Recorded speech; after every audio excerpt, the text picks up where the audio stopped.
Oi, pessoal, tudo bem? Mais um exemplo resolvido de psicometria. Nesse caso aqui eu tenho uma unidade aquecedora umidificadora. Ela vai aquecer e umidificar o ar ao mesmo tempo.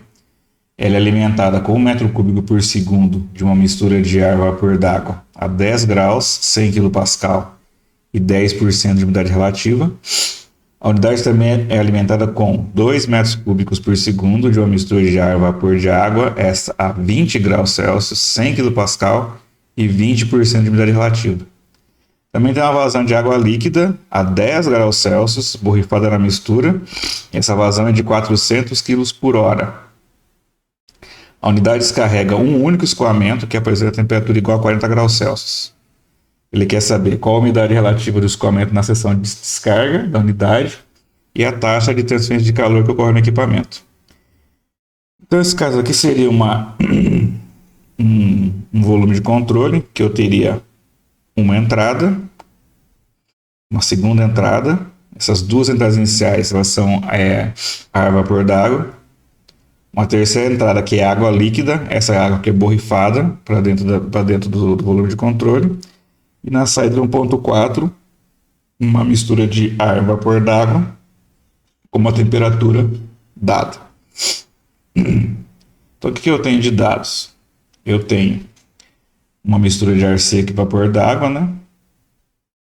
Tenho o volume de controle agora, não é um sistema.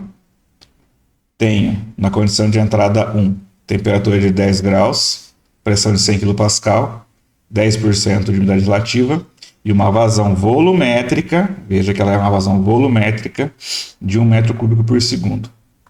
Se tem uma segunda entrada com as condições de 20 graus Celsius de temperatura, 100 kPa de pressão, 20% de umidade relativa e uma vazão volumétrica de 2 m³ por segundo. Tem uma terceira entrada de água líquida com uma temperatura de 10 graus Celsius e uma vazão de 400 kg por hora de água líquida. E você tem uma saída, que eu chamei de ponto 4, onde eu conheço somente a temperatura, que é de 40 graus. Ele diz também que o processo é adiabático, ou seja, eu não tenho perda de calor para o meio durante esse processo de mistura aí. Ele quer saber qual que é o φ, o ponto 4, ou seja, qual que é a umidade relativa na saída e quanto de calor que foi trocado. As equações utilizadas, eu vou usar o modelo de gás ideal, umidade absoluta, conservação de massa e também a conservação de energia para um volume de controle. Então, primeiro vamos calcular a umidade relativa na saída. Para fazer isso, eu vou trabalhar primeiro com cada uma das entradas. Então, a entrada 1, eu tenho de informações a temperatura, a pressão, a umidade relativa e a vazão volumétrica. Então, primeiro eu vou encontrar qual que é a pressão parcial do vapor dessa entrada número 1. De onde que eu vou partir? Dessa equação que eu tenho da umidade relativa. A umidade relativa é dada de 0,1. Essa pressão de saturação aqui, ó, eu encontro ela na tabela, partindo da temperatura que eu tenho de 10 graus Celsius. A minha pressão de saturação vale 1,2276 kPa, de modo que a minha pressão parcial do vapor na entrada 1 vale 0,1227 kPa. Para que eu achei essa pressão parcial do vapor? Eu vou calcular agora qual que é a vazão mássica da mistura ar-vapor, da mistura, perdão. Vou calcular a mistura, tá difícil. Vou calcular a vazão mássica de vapor na entrada 1, através do modelo de gás ideal, considerando a pressão parcial do vapor 1, que a gente encontrou aqui agora, essa vazão volumétrica aqui de 1 m³ por segundo, esse produto pressão vezes a vazão volumétrica é igual à vazão mássica, o R, vezes o T1. A massa que eu tenho, a vazão mássica de vapor na entrada 1, vale 0,00094 kg por segundo. A umidade absoluta na condição 1, eu consigo daqui, ó, 0,622, pressão parcial do vapor 1 dividido pela pressão 1 menos a pressão parcial do vapor. De modo que a minha umidade absoluta vale 0,000 764 kg de vapor por quilograma de ar. E aí eu consigo determinar qual é a massa, qual é a vazão máxima de ar que eu tenho na entrada 1,23 kg por segundo. Veja que estou coletando informações, calculando alguns parâmetros, partindo somente das condições que eu tenho na entrada 1. Vou fazer o mesmo agora para a entrada 2. Na entrada 2 eu tenho essa condição de temperatura, pressão, umidade relativa e vazão volumétrica. Vou determinar primeiro a pressão parcial do vapor 2, através da umidade relativa. Essa pressão de saturação 2 eu encontrei na tabela em função da temperatura. A pressão parcial do vapor 2, 0,4647 kPa.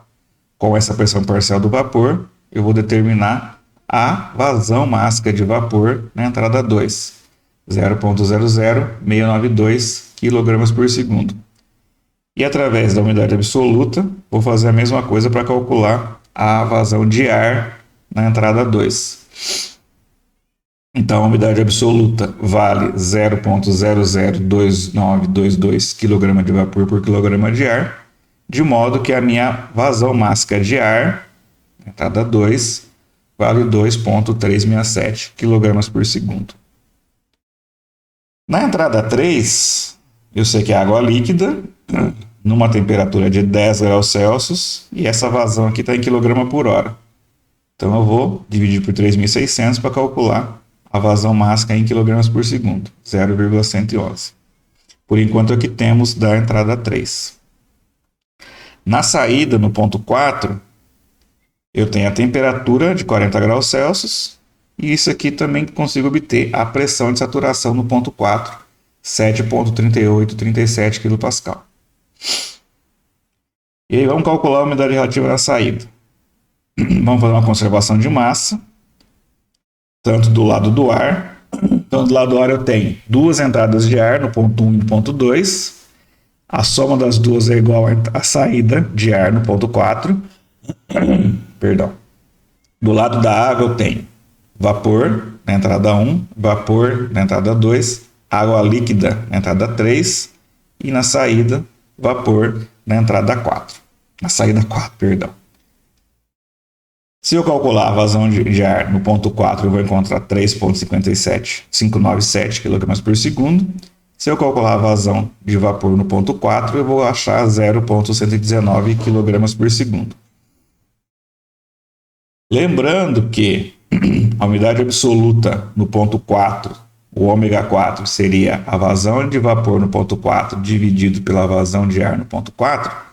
Então, teria uma umidade absoluta de 0,03308 kg de vapor por quilograma de ar. Lembrando que a umidade absoluta também pode ser escrita como 0,622, pressão do vapor no ponto 4, dividido por P4 menos PV4. Se eu isolar PV4 aqui dessa equação, vou achar que PV4 vale 5,0 kPa. Ou seja, a pressão parcial do vapor no ponto 4 vale 5,05 kPa.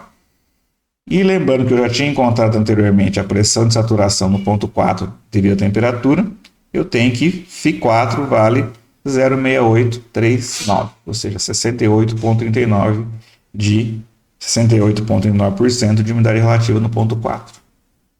Beleza? Com isso, falta calcular o calor. O valor de energia aqui não é um sistema, a gente está errado, aqui é um volume de controle. Eu vou desprezar as variações de energia cinética e potencial. A fronteira é rígida, então não tenho trabalho. Então eu vou escrever o meu calor. Esse termo aqui é a saída do ar, esse termo aqui é a saída do vapor.